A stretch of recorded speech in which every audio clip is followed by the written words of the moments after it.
Bismillahirrahmanirrahim. Assalamualaikum warahmatullahi wabarakatuh.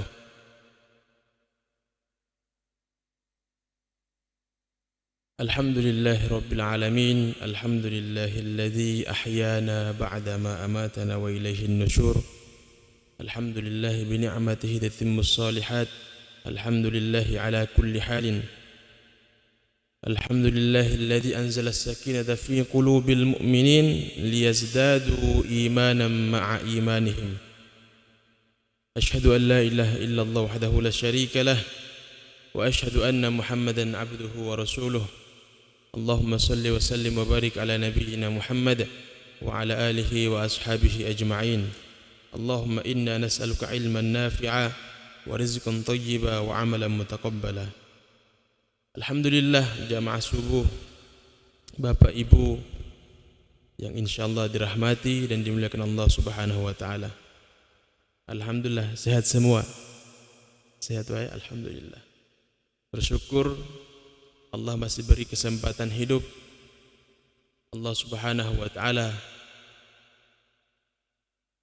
tanda cintanya kepada hambanya yaitu dalam hadis disabdakan Rasulullah, yaitu akan difahamkan atasnya perkara agama. Seperti yang sering kita dengar, may yuridillahu bihi khairan yufaqihu fid din. Jika Allah menginginkan kebaikan kepada hambanya, maka dia akan difahamkan atasnya perkara agama. Kita bersyukur Allah beri kesempatan umur yang panjang. Semoga umur yang panjang ini isinya juga bermanfaat baik dunia kita maupun akhirat kita. Ada satu ayat yang sangat menarik untuk kita bahas pada subuh hari ini dan sebuah hadis dari kitab Riyadhus Shalihin karya Imam An-Nawawi rahimahullah. Jika kita masuk pada hadis yang kedua, ayat yang akan kita bahas yaitu tentang surah Al-Ahqaf ayat 15 yang saya bacakan tadi subuh, tadi pada rakaat pertama, yaitu Allah Subhanahu wa taala menyinggung masalah umur manusia. Umur kita ada namanya umur tingkat kematangan seseorang. Jadi kalau ada buah itu ada matangnya, kurang lebih manusia pun juga demikian. Ada umur matangnya manusia. Dan di umur inilah Allah Subhanahu wa taala menaruh banyak sekali rahasia dan manfaat yang bisa kita ambil dari pesan-pesan Al-Qur'an maupun hadis Rasulullah sallallahu alaihi wasallam. Umur berapa itu? Umur 40. Jadi angka 40 ini bukan angka kebetulan, tetapi angka dari Allah Subhanahu wa taala. Bahkan Allah menyinggung langsung dalam Al-Qur'an, wa wassaynal insana biwalidayhi ihsana hamalathu ummuhu kurha wa wada'athu kurha wa hamluhu wa fisaluhu 30 syahra hatta idza balagha ashuddahu wa balagha 40 sanah. Jadi Allah perintahkan kepada manusia supaya berbuat baik kepada orang tuanya, kepada ibu bapaknya. Ibunya susah payah mengandungnya, susah payah melahirkannya dengan sampai kepada menyapihnya kurang lebih 30 bulan ya. Dalam Al-Qur'an bahasanya 30 bulan. Kemudian ketika sampai kepada arba'ina sanah, yaitu umur 40, ada satu doa yang Allah ajarkan kepada kita yang umurnya telah mencapai 40, boleh sering-sering kita baca doa ini. Apa doanya? Rabbi auzi'ni an ashkura ni'mataka allati an'amta 'alayya wa 'ala walidayya wa an a'mala shalihan tardahu aslih li fi dzurriyyati. Wahai Tuhanku, tunjukilah aku untuk mensyukuri nikmat yang Kau berikan kepadaku dan kepada ibu bapakku, supaya aku dapat berbuat amal soleh yang Engkau ridhai. dan berilah kebaikan kepadaku dengan memberi kebaikan kepada anak cucuku. Masya Allah. Kemudian sesungguhnya aku bertaubat kepada engkau, dan sesungguhnya aku termasuk orang-orang yang berserah diri. Masya Allah. Ini ayat ini mengajarkan juga doa, boleh kita amalkan. Rabbi auzi'ni an ashkura ni'mataka allati an'amta alayya wa ala walidayya wa an a'mala salihan tardahu wa aslih li fi dhurriyyati inni tubtu ilaika wa inni minal muslimin. Maka usia 40 ini kalau saya mengibaratkan seperti orang yang mendaki gunung, yaitu ketika 40 tahun adalah orang yang pernah mendaki itu ada namanya turun gunung. Sudah melihat puncak, itu orang yang umur 40 tahun itu sudah orang yang sudah melihat puncak. Hakikat daripada keindahan kalau orang mendaki. Sudah sampai puncak kemudian sudah turun, posisi 40 adalah posisi turun gunung. Jadi orang yang usia 40 ini melihat dunia ini sudah paham hakikatnya, sebenarnya apa sih isi dunia ini. Maka Masya Allah, dan ini menjadi rahasia dari satu perubahan ke perubahan yang lain. Dalam ilmu sains, kalau perubahan dari air mani menjadi nutfah segumpal daging, kemudian segumpal daging menjadi kemudian dibungkus oleh tulang, itu sampai umur usia 4 bulan, itu jaraknya 40 hari. 40 hari pertama dari air mani menjadi segumpal darah, kemudian 40 hari kedua segumpal daging, seterusnya sampai 40 hari seterusnya baru Allah tiupkan ruh ke dalam tubuh jasad manusia. Masya Allah. Kemudian Rasulullah Nabi kita, Allah beri wahyu pertama kali di usia beliau 40 tahun di Gua Hira. Artinya usia 40 ini ulama katakan kalau seorang di umur 40 tidak bisa berubah dari sifat-sifat buruknya, maka akan lebih sulit lagi berubah. Karena tabiat buruk itu akan dibawa terus sampai dia mati. Naudzubillah. Jadi kalau usia sudah 40 Pak, tobat. Jangan. Masya Allah. Banyak-banyak bertaubat. Dalam doa ini pun Allah mengajarkan untuk bertaubat dan berserah diri kepada Allah Subhanahu wa taala. Selanjutnya kita lanjut kepada hadis yang kedua.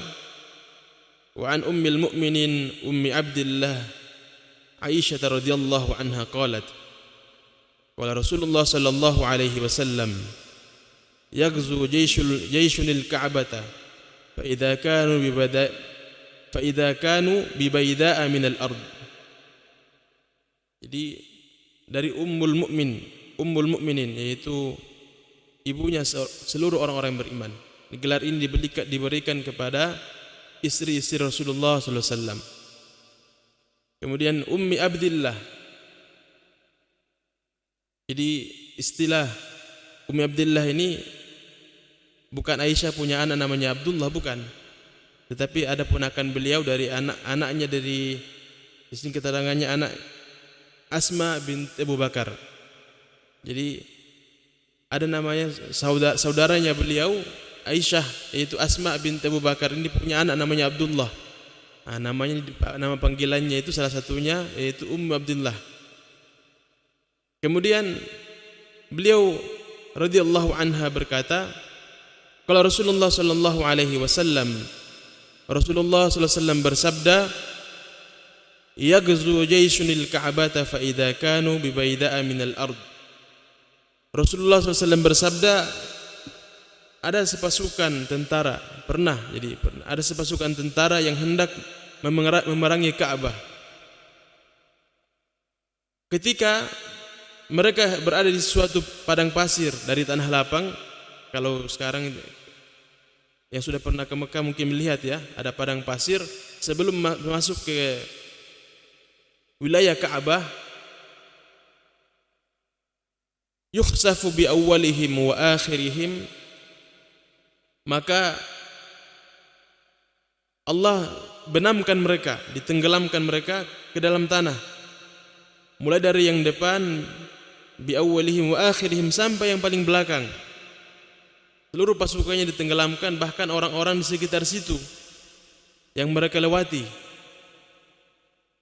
Maka Aisyah radhiyallahu anha bertanya, qalat qultu ya Rasulullah, wahai Rasulullah, kaifa yukhsafu bi awwalihim wa akhirihim wa fihim aswaquhum wa man laysa minhum. Bagaimana ya Rasulullah?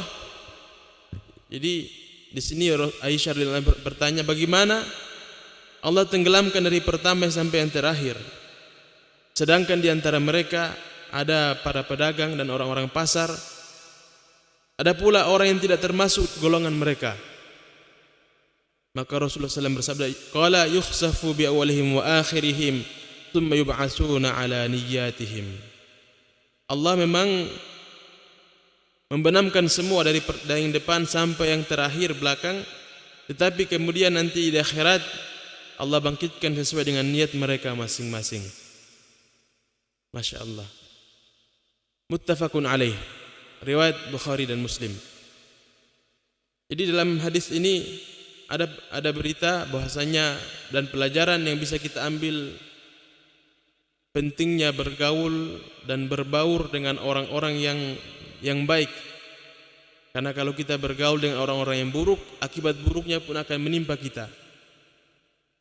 Apalagi ini skala besar.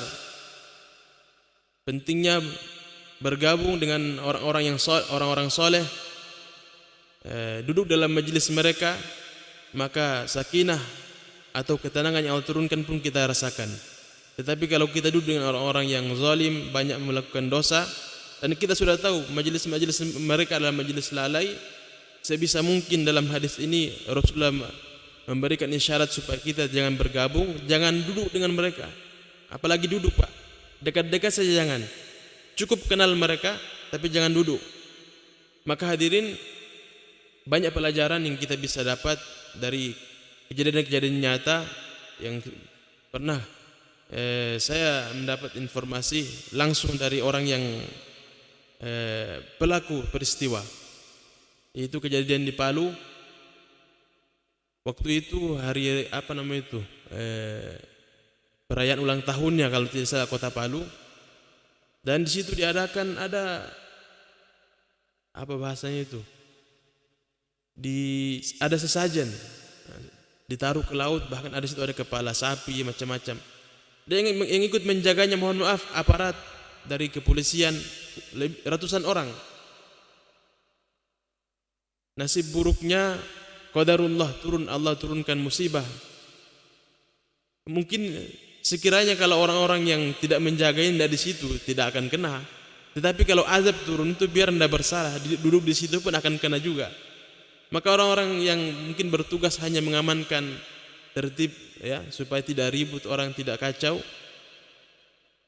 ikut terkena tsunami yang datang menyapu orang-orang yang melakukan kesyirikan. Nauzubillah. Maka orang-orang yang hadir di saat itu pun, bahkan orang yang tidak sengaja lewat situ pun akan kena juga. Kena juga, nauzubillah. Jadi orang yang melihat teman yang pergi hadir untuk membersihkan puing-puing bekas tsunami itu, nauzubillah, melihat ada ketakutan ketika sampai di tempat itu, yaitu ada aura atau hawa-hawa kayak habis ada ujian besar, musibah besar.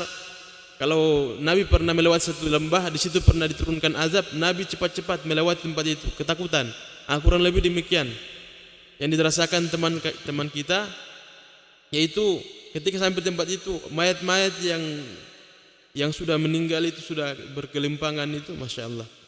Nauzubillah, semuanya tidak menggunakan pakaian, terlepas semua. Jadi pelajaran penting bahwasanya dalam hadis ini bergaul dan duduk bersama orang-orang yang soleh itu sangat dianjurkan, dan menghindari pelaku-pelaku maksiat dan orang-orang zalim. Semoga dengan hadis ini kita bisa mengambil pelajaran.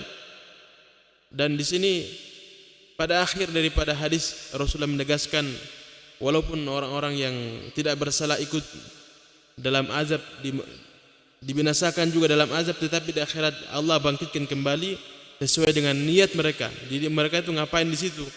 Mungkin hanya sekedar lewat, ataukah menyetujui mereka, ataupun termasuk dari golongan orang-orang tersebut. Jadi dari dulu sudah ada yang ingin menghancurkan Ka'bah. Ini bukan kisah Abrahah yang sering kita dengar dalam surah yang ceritakan di surah Al-Fil, yaitu pasukan gajah, bukan. Ini kisah yang lain yang Allah wahyukan melalui Jibril alaihissalam dan disampaikan kepada Rasulullah sallallahu alaihi wasallam. Dari sini semoga menjadi pelajaran yang bisa kita petik hikmahnya, bahwasanya penting sekali duduk dengan orang-orang soleh, bergaul dengan mereka. Selain kita mendapatkan manfaat daripada di dunia ini, tetapi juga nanti di akhirat kita mendapatkan syafaat dari teman-teman yang soleh. Bahkan bergaul dengan mereka mendatangkan kemanfaatan dari segi dunia maupun akhirat kita. Mungkin sampai di sini cukup sekian, kurang lebih mohon dimaafkan. Hadanallahu wa iyyakum ajma'in. Assalamualaikum warahmatullahi wabarakatuh.